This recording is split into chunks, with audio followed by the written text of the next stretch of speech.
Bonjour à tous et bienvenue sur Crypto Signal. Aujourd'hui, on va essayer un nouveau format, un format un petit peu plus court. C'est-à-dire que j'ai déjà fait la routine et du coup, je vais vous en faire plutôt un condensé. Vous me direz si ça vous a plu. C'est important pour moi d'avoir votre retour. Si ça vous a plu, d'avoir des choses plus condensées mais moins didactiques, je dirais.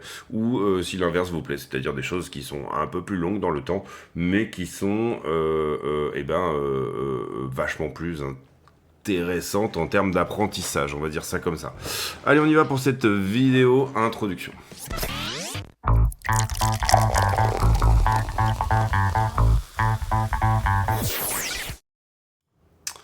Alors, BTC en 4 heures, on avait déjà mis ces niveaux ici un peu en avant, et ça c'était la semaine dernière, je rentre de vacances, là, donc on a fait une semaine, une petite semaine tranquillou en vacances, et finalement il s'est pas passé grand chose.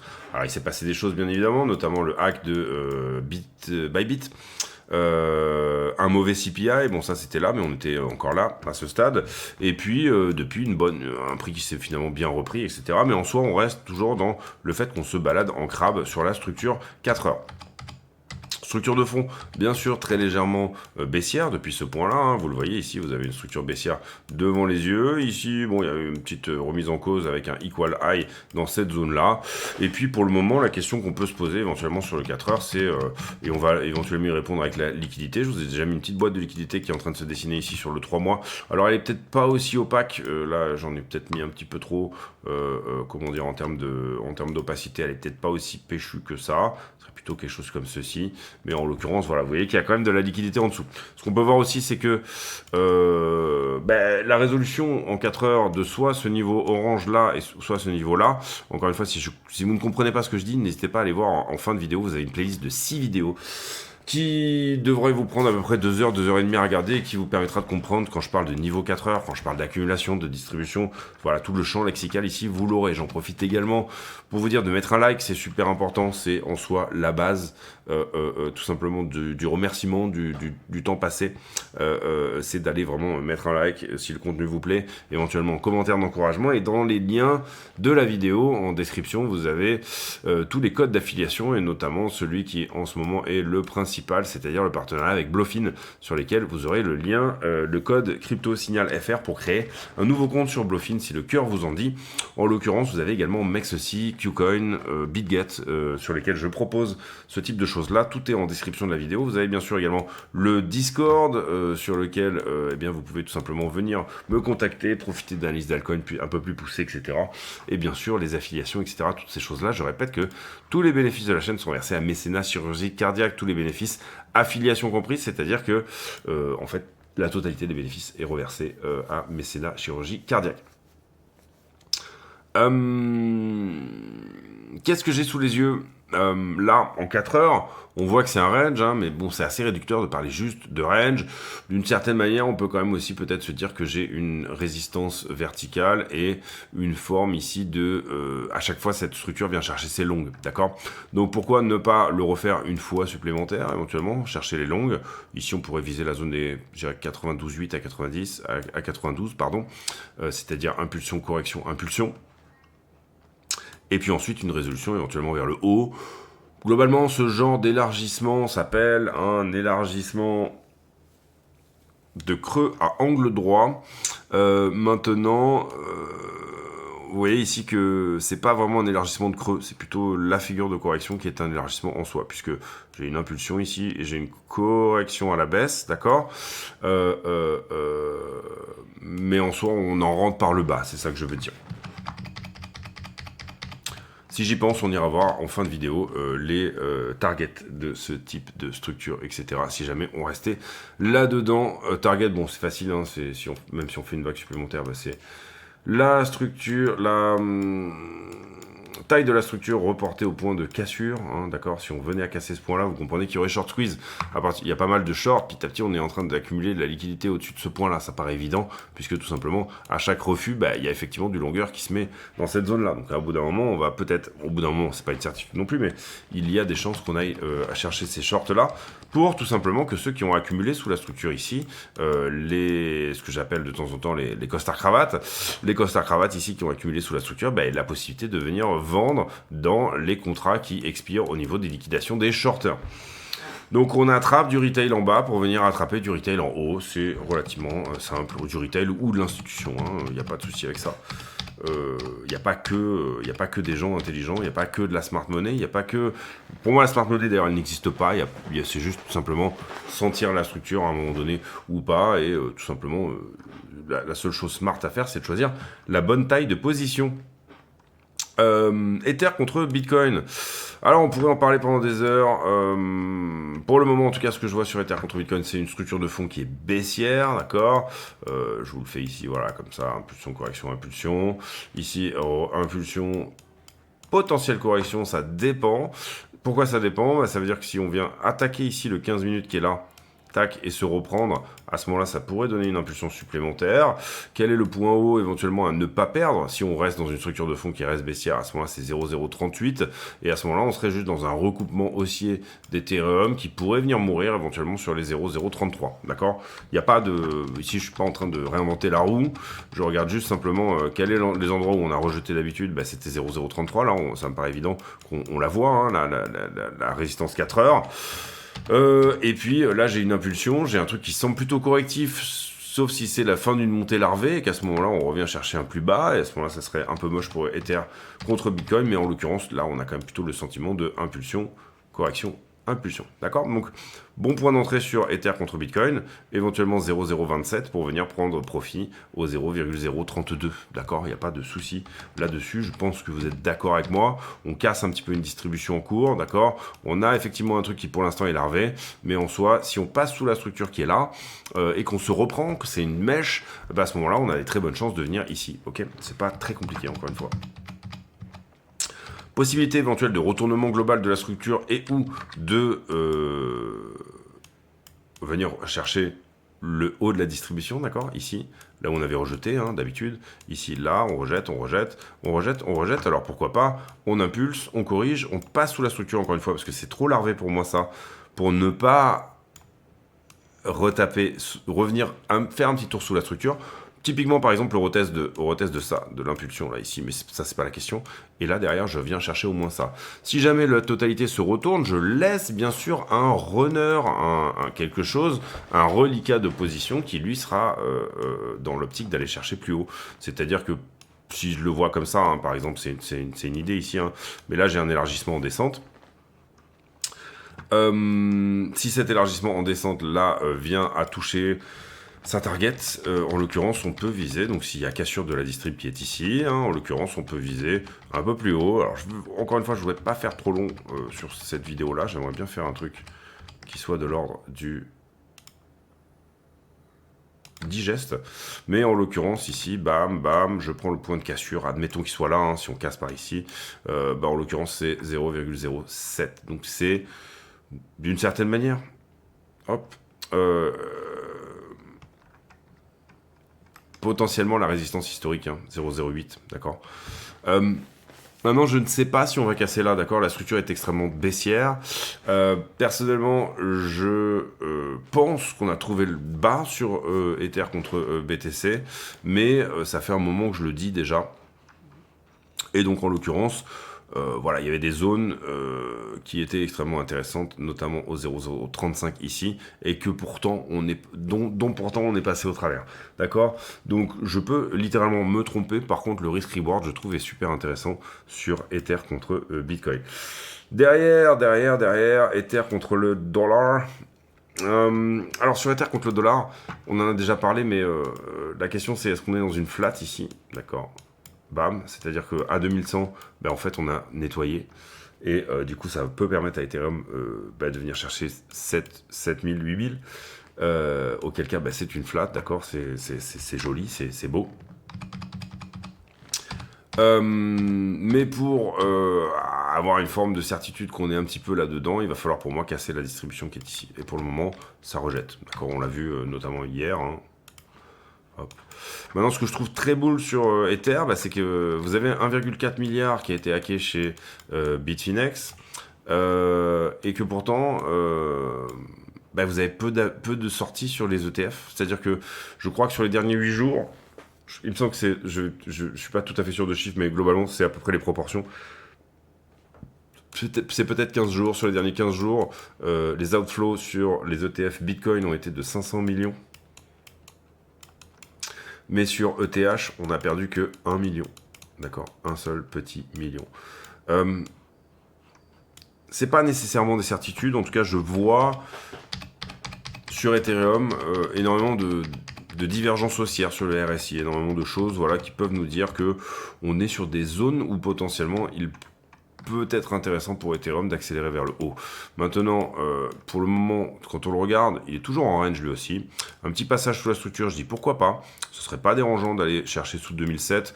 Et spoiler alert, il y a de la liquidité là-dessous puisque de toute façon, on a larvé un bon moment dans cette zone-là. Donc ça serait super mignon d'aller chercher en dessous et ensuite de donner la pulse supplémentaire. Impulsion, correction, impulsion, passage sous la structure.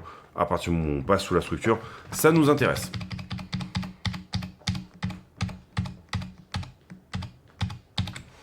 Ensuite, le total 3. Alors, je crois savoir que beaucoup s'inquiètent. Oui, alors, oui, vous pouvez. Personnellement, moi, je trouve que c'est pas moche non plus. C'est-à-dire que j'ai l'impression on est sur un sentiment extrêmement dégradé sur les alts, ce qui peut être éventuellement des endroits extrêmement intéressants, encore une fois. Ici, c'est pareil. Soit j'ai une flat, auquel cas, impulsion, correction, impulsion, retour sur les plus hauts. J'étais finalement revenu chercher bas de range, mais je reste dans un fond de structure qui lui-même est haussier. Ou alors, je dégage et je continue une structure baissière qui est celle-ci. Ici, il n'y a pas photo non plus. Pardon, je continue une structure baissière qui est celle-ci, d'accord. Une des questions ici qu'on peut se poser, c'est quand est-ce qu'on arrivera enfin à casser la distribution du moment. Et pour le coup, spoiler alert, la distribution du moment, c'est celle que vous avez sous les yeux depuis ça, d'accord. Donc ça, on peut l'enlever, ça a été perdu. On a effectivement eu impulsion, correction, impulsion. On est revenu sur le point bas, bas de range. La zone pivot, elle était là. La zone pivot a repassé désormais. Maintenant, pour moi, pour recaler une tendance vraiment de fond qui soit excessivement haussière, c'est éventuellement déjà pas perdre le daily actuel. Ici, on avait mis un daily qui, pour le moment, on est en train de revenir. On vient de passer sous la structure, d'accord. Peut-être légèrement même passer là-dedans, venir chercher quelque chose dans cette mèche-là. Mais en soi, déjà péter cette distrib sur les alts et puis faire un petit passage sous la structure. Hein. C'est pareil, ça reste la même chose.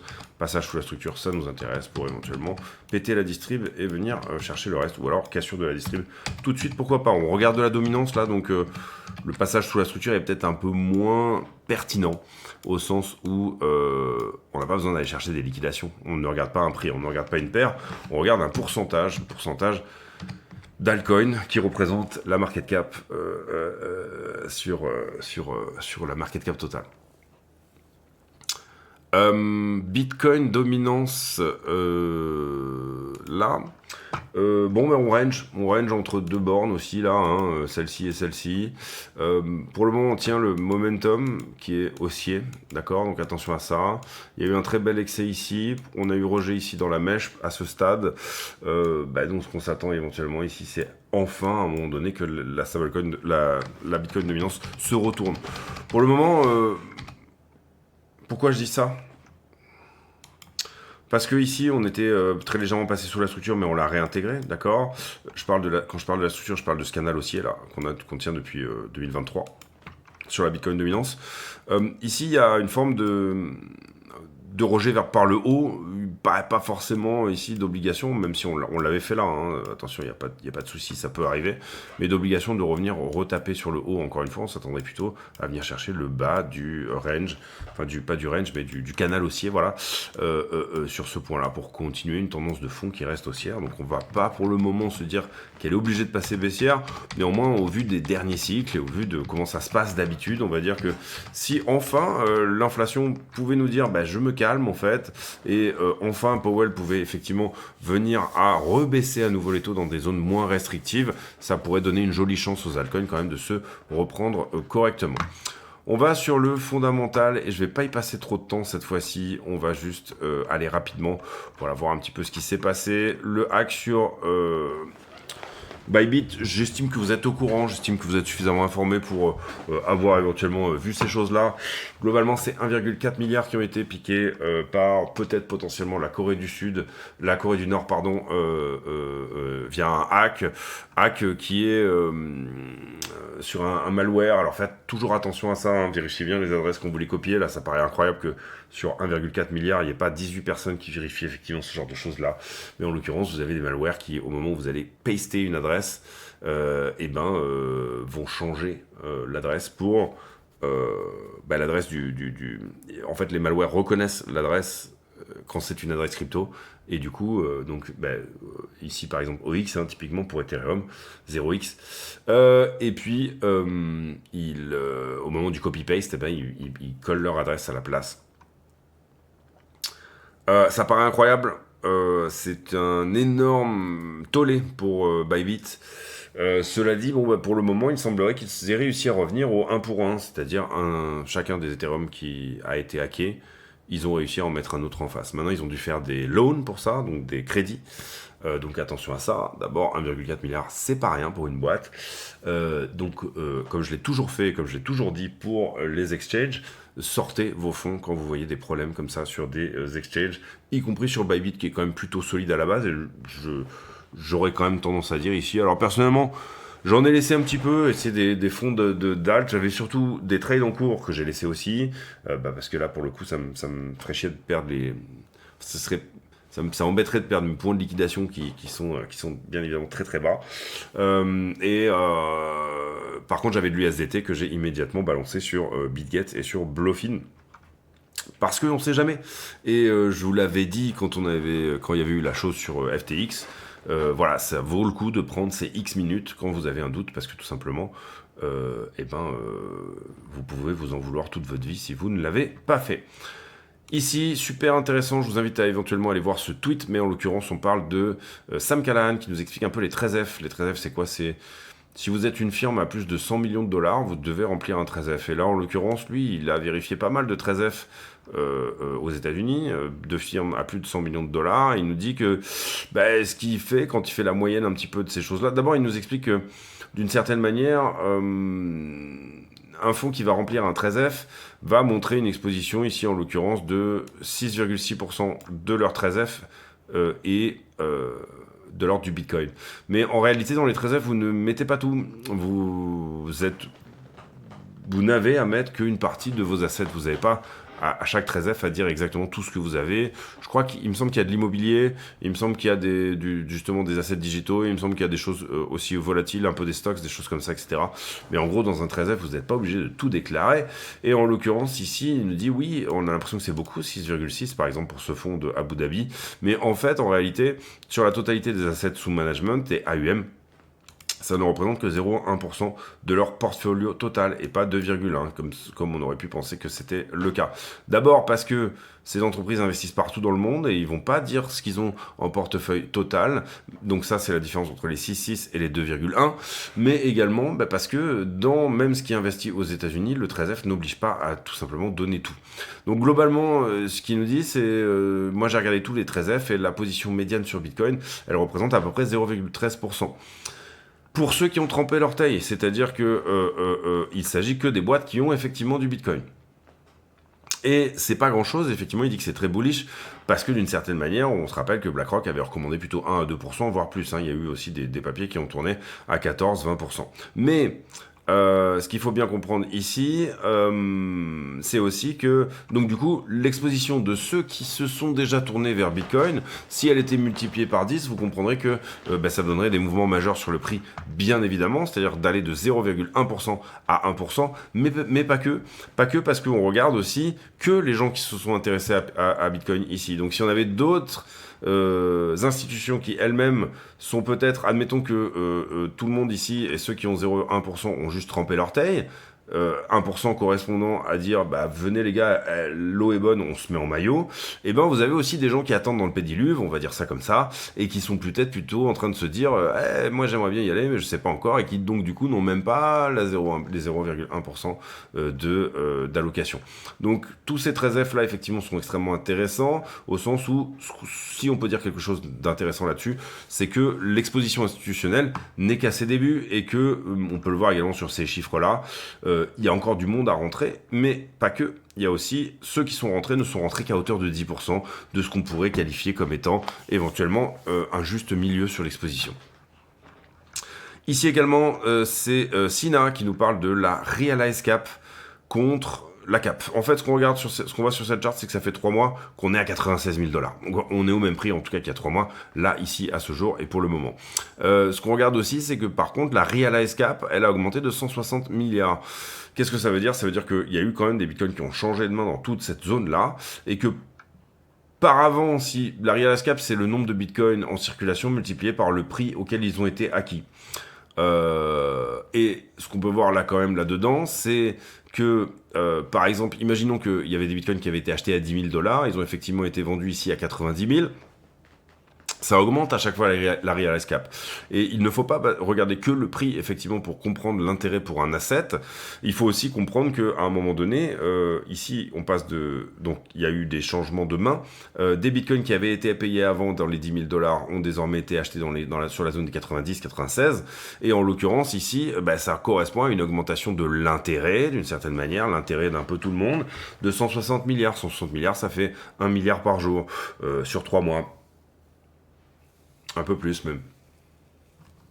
Donc, en l'occurrence ici, voilà, c'est simplement aussi pour vous montrer que vous avez des outils qui vous permettent de quand même comprendre que même à prix égal, il y a quand même plus d'intérêt qui s'est positionné sur BTC. Les élections en Allemagne, avec ici cette carte, vous voyez l'AfD, donc le parti plutôt extrême droite, qui, de manière assez étonnante, pas étonnante, c'est pas le mot, c'est mal dit. Bon, en tout cas, vous voyez ici, là, vous avez comme la carte de la RFA et de la RDA qui se met en place et qu'on voit quand même, je trouve, de manière assez violente se dessiner devant nous. Donc en soi, 1989, il y a une trentaine d'années, effectivement. Mais en soi, on comprend qu'il y a aussi une fracture culturelle, finalement, entre ces deux pays-là, ces deux anciens pays, en tout cas, y compris en Allemagne. Donc je trouve que c'est intéressant à regarder.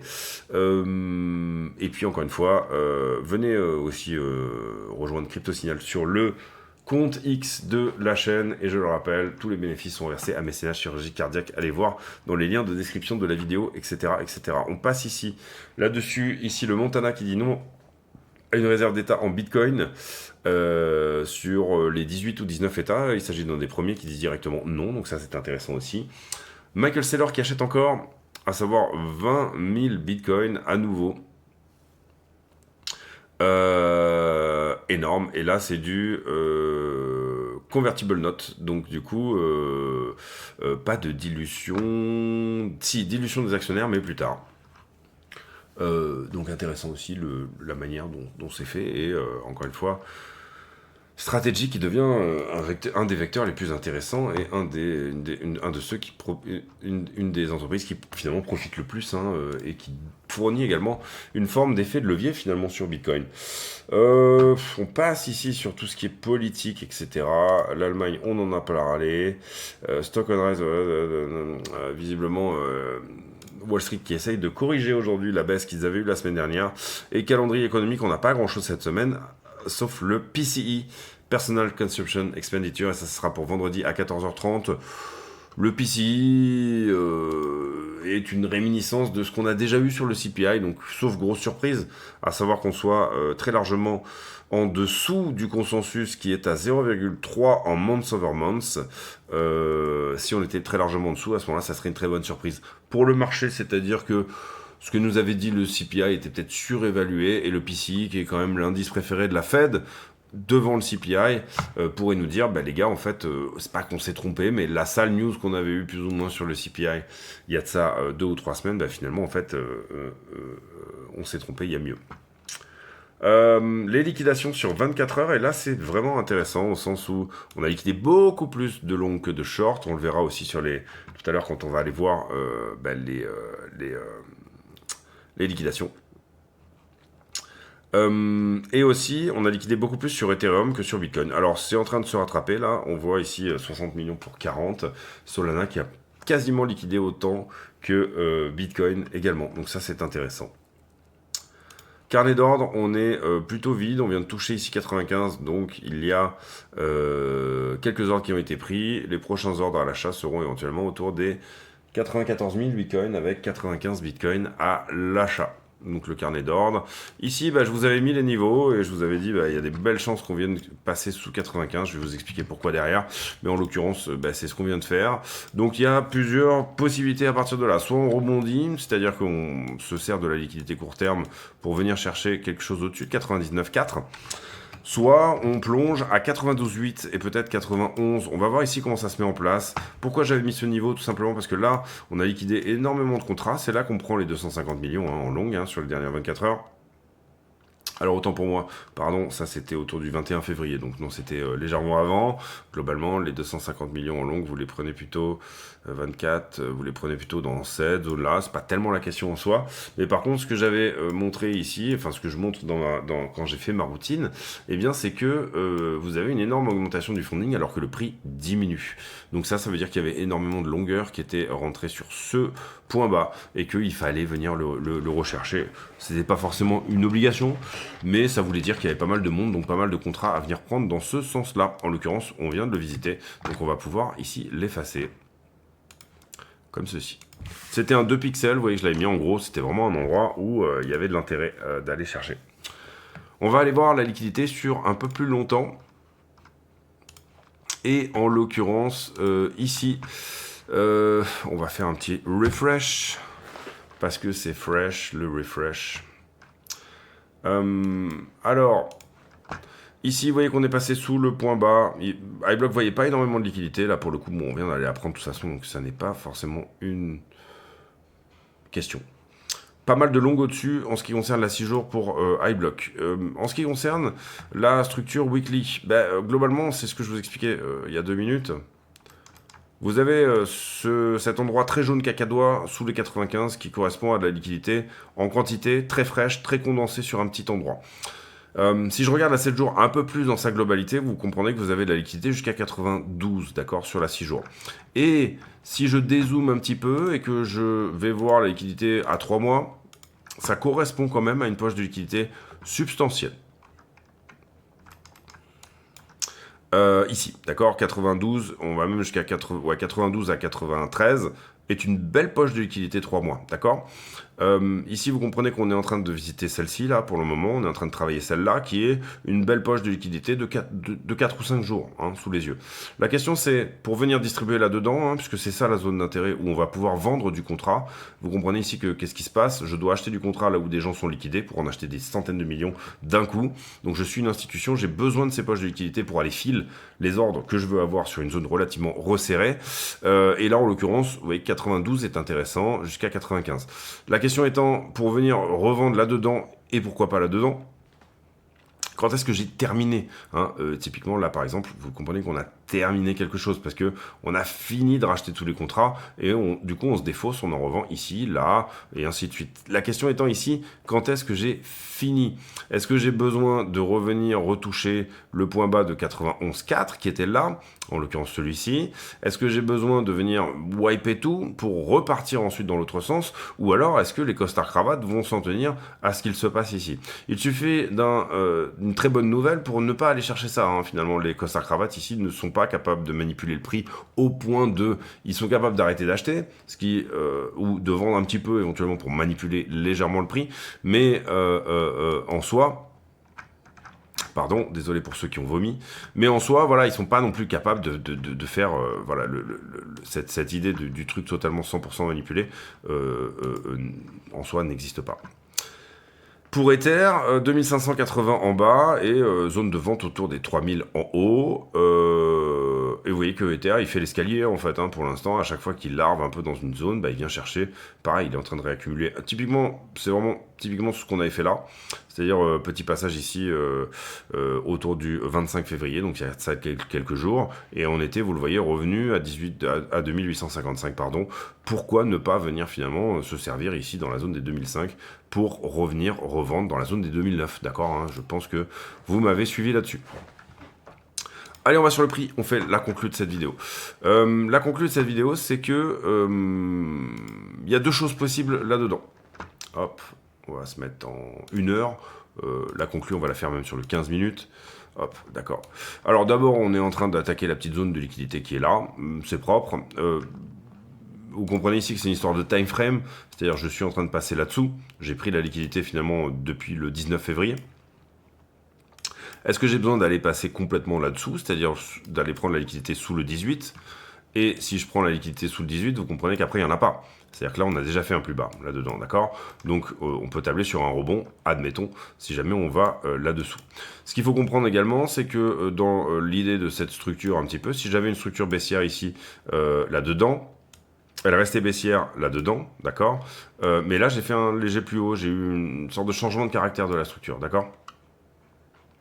Si je valide ici un push, je valide un changement de caractère total de la structure. Donc sous-entendu, si on revient à prendre 99, il y a une forme de... on sortira de ce range par le haut qui se dessine. À l'inverse, si je veux continuer cette structure-là, et on a parlé tout à l'heure de...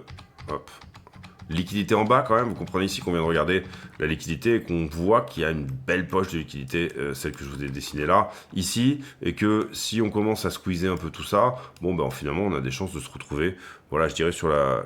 Moi personnellement je vise bien 92,8, donc ce 5 minutes là, je trouve qu'il est sexy. D'accord, ici, hein. Là c'est du 1 heure en l'occurrence, mais en 5 minutes vous avez quelque chose. Pardon, voilà ici, et que pour le moment n'a pas été revisité et qui je trouve ferait un joli bottom. Quand je dis bottom, c'est on n'attaque pas le creux, on vient chercher le creux précédent, vous m'avez compris? À ce stade, et vous comprenez que pour l'instant on est en train de batailler, vous le voyez, hein, le prix, la ligne de prix elle est là, elle est devant vous là, on est en train de batailler avec ça. Ok, donc il y a plusieurs questions et je suis revenu dans le passé là, hein, vous l'aurez compris, on est en 5 minutes, je suis revenu dans le passé. Donc la question, si on ne veut pas attaquer la structure, c'est est-ce que je rebondis là, ou je rebondis là. Pour le moment, je pense que ce qui est là devrait donner une petite réaction à minima. Ce qui est là devrait donner une petite réaction à minima. Et puis le creux, le bas, ici, devrait donner une petite réaction. Une fois qu'on aura pris cette poche de liquidité, ici on est déjà à 90, là il y aura une réaction aussi, d'accord? Personnellement, pour du trade très très long terme, j'attends sous 90. Je ne joue pas de grosses positions de trade de position, hein, j'entends ici, je n'en jouerai pas avant qu'on passe sous 90 000. Maintenant, sur du trade, c'est pas de l'intraday, mais on va dire c'est plutôt un petit swing, je trouve que voilà, tous ces niveaux-là sont intéressants et personnellement, j'aurais tendance à vachement zioter 92,8. Maintenant, ça n'engage que moi. Et comprenez bien qu'on a de la liquidité en dessous, donc attention à ça, voilà, de se dire, bon, la question ici, encore une fois, c'est toujours pareil, c'est quel est le bon niveau entre fraîcheur et quantité. Ici, on est sur de la liquidité fraîche. Tout ça, c'est très frais. D'accord? Vous comprenez ici, elle date de 6 jours à peine. Donc là, on est dans la fraîcheur. Là, on est dans la quantité, mais c'est plus très frais. D'accord? C'est plus des choses qui sont très frais. Néanmoins, quand on rentre dans la poche de liquidité, ici, vous voyez que potentiellement, on a peut-être une petite accélération qui est en train de se faire. La question étant, est-ce que ça s'arrête à 92,8 ou est-ce que ça s'arrête à 91? D'accord? 91 est plutôt par là, pardon.